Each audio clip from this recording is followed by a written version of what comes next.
இன்றைக்கி ஒரு ட்ரெடிஷ்னலான ரெசிபி பார்க்க போகிறோம், புளியோதரை. அது எப்படி சிம்பிளாக பண்ணுறதுன்னு பார்க்கலாமா?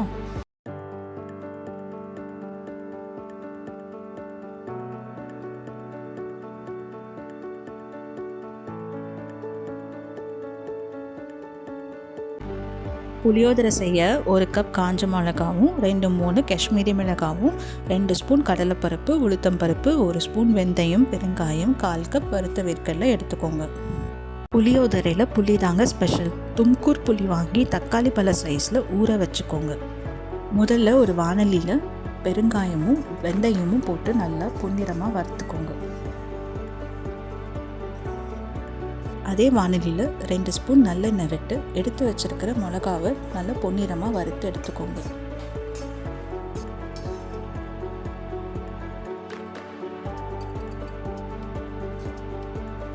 இப்போ புளியோதரை செய்ய 4 டேபிள் ஸ்பூன் நல்லெண்ணெயை விட்டுக்கோங்க. 2 ஸ்பூன் கடுகு,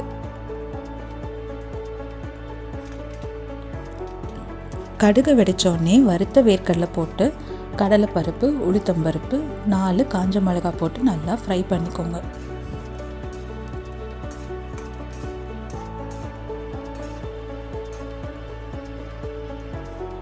கலர் சேஞ்ச் ஆனோடனே கொஞ்சமாக கருவேப்பிலை போட்டு வதக்கி வச்சுக்கோங்க. இப்போ நம்ம கரைச்சி வச்சுருக்கிற புளியை இதோட சேர்த்துக்கலாம். 2 ஸ்பூன் மஞ்சள் பொடியும் உப்பும் போட்டு ஒரு வாட்டி நல்லா கொதிக்க விடுங்க. புளி கொதிக்கிறதுக்குள்ளே வறுத்த வெந்தயம், பெருங்காயம், மிளகாவை பொடி பண்ணி வச்சுக்கோங்க.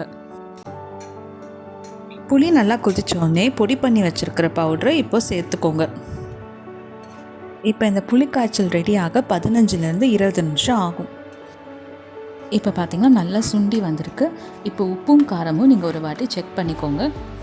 அப்படி காரம் தேவைன்னா நீங்கள் வெறும் வாணலியில் 4-5 மிளகாவை நல்லா ஃப்ரை பண்ணி பொடி பண்ணி இப்போது சேர்த்துக்கலாம். இப்போ பாருங்கள், சூப்பராக புளியோதரை ரெடி ஆகிடுச்சு.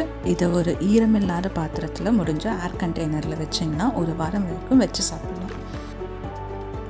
இப்போது இந்த பேஸ்ட்டை சாதத்தோடு கலந்துக்கலாம். கலக்கும் போது 1/4 கப் வறுத்த வேர்க்கடலையும் சேர்த்து கலந்திங்கன்னா ரொம்ப சூப்பராக இருக்கும்.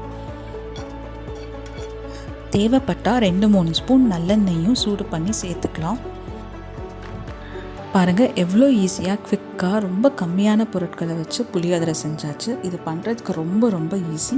இதை நீங்கள் மறக்காமல் ட்ரை பண்ணிவிட்டு உங்கள் கமெண்ட்ஸை போஸ்ட் பண்ணுங்கள்.